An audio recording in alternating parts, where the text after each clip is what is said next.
Dozens of protesters were killed and hundreds injured during clashes in Kazakhstan, a police official from the largest city Almaty said Thursday, as troops from a Russian-led military alliance of post-Soviet states begin their operations in the Central Asian country to help quell the unrest. At least 13 law enforcement officials died in Almaty and 353 people were injured, state-run Khabar 24 TV reported. More than 1,000 people in different regions were injured as a result of the turmoil. Of these, almost 400 were hospitalized, with 62 people in intensive care, the Ministry of Health said. The violence continued on Thursday, with security forces reportedly firing on protesters and explosions being heard close to Republic Square in Almaty, Russian state news agency TASS reported. The military demanded over loudspeakers that people should leave the square and warned they would open fire. State news agency Sputnik Kazakhstan reported that groups of 5 to 6 people, some of whom were injured, were seen running from the scene. The demonstrations are the biggest challenge yet to autocratic President Kassym-Jomart Tokayev's rule, with initial public anger over a rise in fuel prices expanding to wider discontent with the government over corruption, living standards, poverty and unemployment in the oil-rich, former Soviet nation, according to human rights organizations. Almaty Police Department Representative Sultanat Azerbek told state-run Khabar 24 that dozens of attackers were liquidated during overnight attempts to storm buildings in the city. Azerbek urged people to stay at home as an anti-terrorist operation was carried out. The city police department told Khabar 24 that weapons had been stolen from a gun store overnight. Khabar 24 reported the bodies of 2 officers were found beheaded, citing the Commandant's Office of Almaty. This comes after President Tokayev appealed for the help of the Collective Security Treaty Organization, CSTO, which includes Russia, Belarus, Armenia, Kazakhstan, Kyrgyzstan and Tajikistan on Wednesday, following days of protests across the country over spiking fuel prices.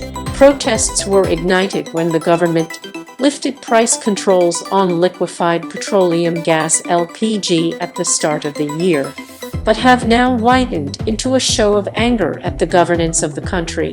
At a demonstration in Almaty on Wednesday evening, a protester reiterated these concerns. The government is rich, but all of these people here, gesturing to crowd, will have to pay the loans to the bank tomorrow.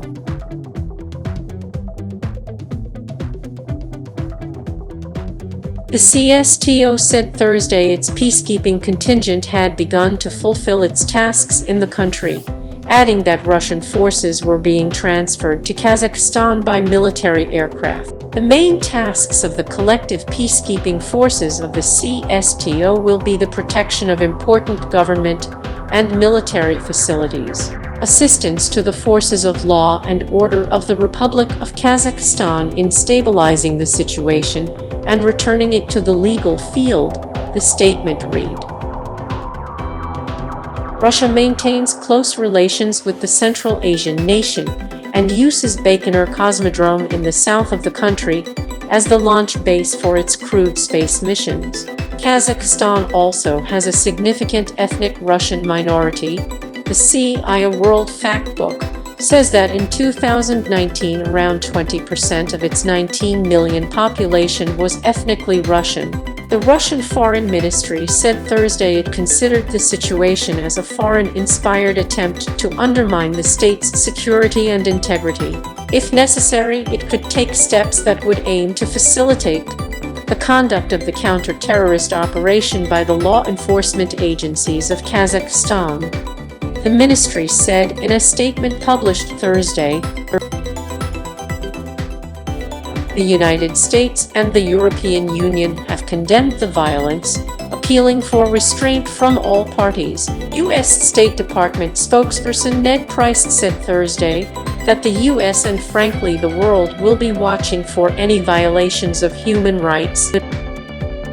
We have questions about the CSTO deployment, precisely because Kazakhstan, the government of Kazakhstan has resources, has its own resources, and is a government that is, and has been well fortified, Price said.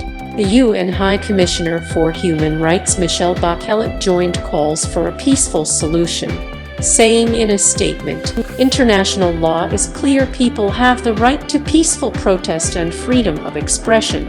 At the same time, protesters, no matter how angry or aggrieved they may be, should not resort to violence against others,